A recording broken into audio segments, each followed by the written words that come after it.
Voilà, bien-aimés de Dieu, dans le nom puissant de notre Seigneur Jésus-Christ, nous vous saluons encore une fois de plus. Au nom du Père et du Fils et du Saint-Esprit. Amen. Voilà, nous sommes au deuxième jour de notre cheminement et nous venons à travers cette petite vidéo vous faire part de certaines directives et aussi essayer d'éclairer un peu votre lanterne.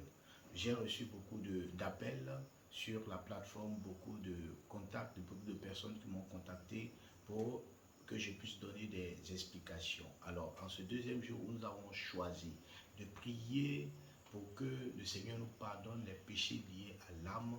Je voulais faire cette petite vidéo en complément de tout ce que nous avons partagé comme sujet. Je voulais vous faire cette petite vidéo pour vous aider à comprendre et avoir une bonne démarche, puisque l'exercice spirituel que nous vous proposons, c'est quelque chose que vous devez pouvoir faire le plus souvent. Vous pouvez répéter l'exercice le plus souvent, mais aussi vous pouvez essayer de communiquer cela autour de vous, à vos frères, à vos amis, à vos connaissances. Alors, c'est le frère Paul Gomez. Nous sommes dans notre cheminement 2025. La honte doit changer de camp.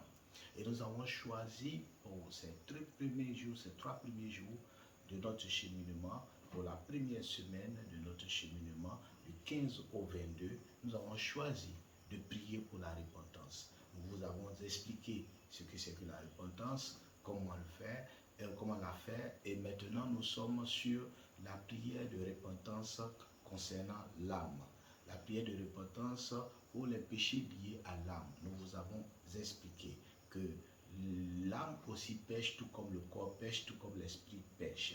Nous vous avons expliqué aussi que le corps est lié à Dieu le Père, l'esprit est lié à Dieu l'Esprit, et l'âme est liée à Dieu le Fils. Alors, qu'est-ce que c'est que les péchés liés à l'âme? Qu'est-ce qu'on peut expliquer par rapport aux péchés liés à l'âme? D'abord, il nous faut comprendre ce que c'est que l'âme. Il nous faut comprendre ce que c'est que l'âme. L'âme, de façon générale, c'est le principe même, le principe caractériel de la vie d'un être humain. On va dire aussi que l'âme, au niveau de l'explication du dictionnaire, c'est tout ce qui tout ce qui est matériel, une partie immatérielle de l'homme. Donc, l'homme a deux parties immatérielles, l'âme et l'esprit. L'homme a deux parties immatérielles, l'âme et l'esprit. Mais le corps, c'est ce que nous voyons. Alors, tout comme le corps pêche, l'âme pêche et l'esprit pêche. Aujourd'hui, nous prions pour demander pardon aux péchés liés à l'âme. Comme l'âme est l'une des parties immatérielles, l'âme, au niveau spirituel, est l'endroit où se renferment tous les sentiments, les ressentiments. Tout ce que nous ressentons vient de l'âme. Bon comme mauvais. Parce qu'en nous, il y a cette dualité du bon et du mauvais. Donc nous pouvons ressentir de bonnes choses comme nous pouvons ressentir de mauvaises choses. Nous pouvons ressentir de belles choses comme nous pouvons ressentir de vilaines choses. Ainsi, l'âme, regroupant tous ces sentiments, tous ces ressentiments, pêche par moments, en ressentant, en vivant, en faisant refaisant sortir, des sentiments mauvais, l'âme est en train de pécher.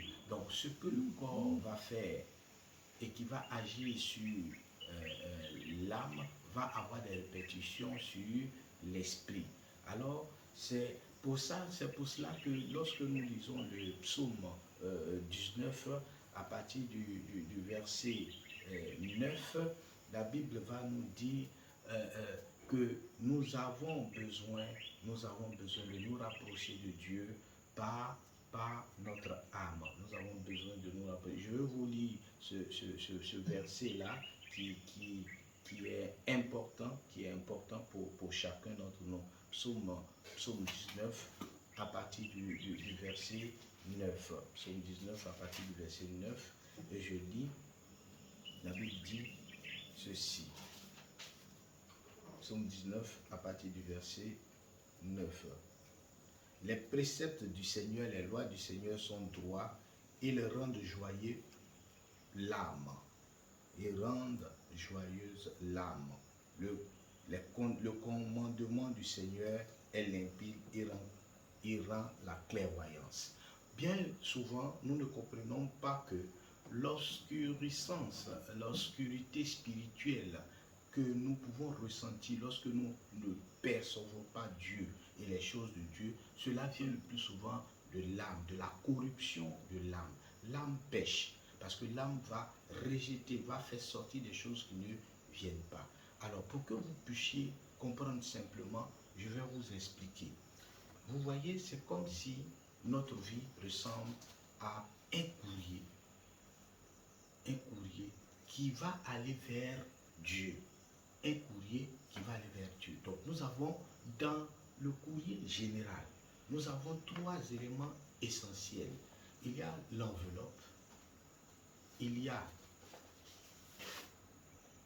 le courrier lui-même, la lettre, et il y a le contenu. Alors, on va aller ensemble. L'enveloppe peut représenter le corps. Oh, bien souvent, il se salit. Beaucoup souvent, il se salit. Et donc, celui qui va recevoir le courrier, en prenant le courrier, déjà par l'aspect de l'enveloppe, il sait si le courrier va lui faire du bien ou pas. N'oubliez pas que Dieu est celui qui reçoit le courrier. Ensuite, nous avons la lettre, la feuille sur laquelle on a écrit. Alors, cette feuille représente l'âme. L'âme peut être sale. L'âme peut être sale. L'âme se salit. Et donc, si vous devez recevoir un courrier et que la feuille sur laquelle est écrite la lettre est sale, vous n'allez pas avoir le courage de lire. Une feuille tachetée, remplie de traces d'huile, de ceci. La feuille est sale, elle sent, elle est nauséabonde, vous ne pourrez pas lire. L'écriture, c'est l'esprit. L'écriture, le contenu de la lettre, c'est l'esprit, simplement. Alors donc, comme dit la Bible dans Jacques chapitre 4, hein, ce que Dieu désire le plus, c'est votre esprit. Mais l'esprit est lié à l'âme. L'âme est liée au corps. Ce que le corps fait rejaillit sur l'âme, ce que l'âme fait rejaillit sur l'esprit. Donc les trois étant liés comme la Trinité ont besoin d'être purifiés. Alors, nous pouvons nous poser la question, comment est-ce que je peux purifier mon âme? Que dois-je faire pour purifier mon âme? Bien-aimé, c'est simplement en prenant conscience que notre âme a péché. Notre âme pêche, oui, parce que nous avons des désirs impurs. Nous avons des désirs qui nous font agir mal. Bien-aimé, dans l'âme, vous avez tous les ressentiments. Dans l'âme, vous avez la peur, vous avez la tristesse, vous avez le doute, vous avez la rancune, vous avez la haine. Même la faim vient de l'âme. Tous les désirs, toutes les expressions que nous avons avant de faire quelque chose, avant de poser un acte, viennent de l'âme. La faim est un ressentiment. Mais qu'est-ce que la faim te conduit à faire? Regardez, la même faim va poser deux problèmes. La faim va amener Ève à rentrer dans le péché. La Bible dit qu'elle a eu envie de manger. Elle a désiré manger le fruit défendu. Elle a eu envie, elle a exprimé l'envie. Elle a mangé condamnation. Jésus-Christ a eu faim. Le diable lui a proposé la nourriture. Change ces pierres en pain. Mais il ne l'a pas fait. Il n'a pas obéi à l'esprit mauvais. Chaque fois que vous ressentez quelque chose, votre corps va vous amener, votre corps qui va vous amener à poser des actes. Votre âme va ressentir, vous allez à poser des actes. Alors qu'est-ce que, bien-aimé, toi et moi, vous et moi, qu'est-ce que nous avons ressenti vis-à-vis des événements, vis-à-vis des actions, des paroles? vis-à-vis de tout ce qui nous entoure, qu'est-ce que nous avons ressenti? Est-ce que nous avons ressenti de bonnes choses? Alors aujourd'hui, où nous prions pour demander pardon par rapport au péché de notre âme, bien-aimés, rentrons au plus profond de nous. Tous les mauvais ressentiments que nous avons faits et les actions qui ont suivi, présentons-les au Seigneur. Alors je veux te conduire à prier simplement. Seigneur mon Dieu, je reconnais que j'ai péché avec mon âme en ressentant au fond de moi des sentiments qui ne viennent pas de toi. Lorsque j'ai entendu des paroles me concernant, lorsque Seigneur, j'ai vu des actes se poser devant moi, lorsque Seigneur Dieu Tout-Puissant, des personnes ont réagi, moi aussi j'ai ressenti Seigneur Dieu Tout-Puissant, la colère, la haine, la peur, le doute, la tristesse, la jalousie, toutes ces choses que je ressens au fond de moi qui ne viennent pas de toi, je te les dépose au pied de la croix. Guéris mon âme, restaure mon âme, comme dit ta parole dans le psaume 19. Seigneur, restaure mon âme, guéris mon âme, car toi seul es Dieu, toi seul es Seigneur. Je veux, Seigneur Dieu Tout-Puissant, me mettre sous ta bannière, sous ton ombre, et te demander, Seigneur, toi qui as accueilli mon âme, je te prie, ô Dieu Tout-Puissant, de pardonner les péchés liés à mon âme.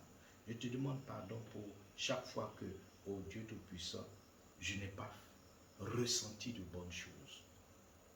Lorsque, Seigneur Dieu Tout-Puissant, je me suis laissé emporter par ces sentiments qui ne viennent pas de toi.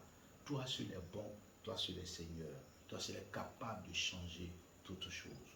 Pose ta main sur mon âme et purifie mon âme, restaure mon âme, guéris mon âme, pour que Seigneur Dieu Tout-Puissant, je sois un vecteur de grâce, de bénédiction, que je sois, Seigneur Dieu Tout-Puissant, un vecteur de paix et de joie.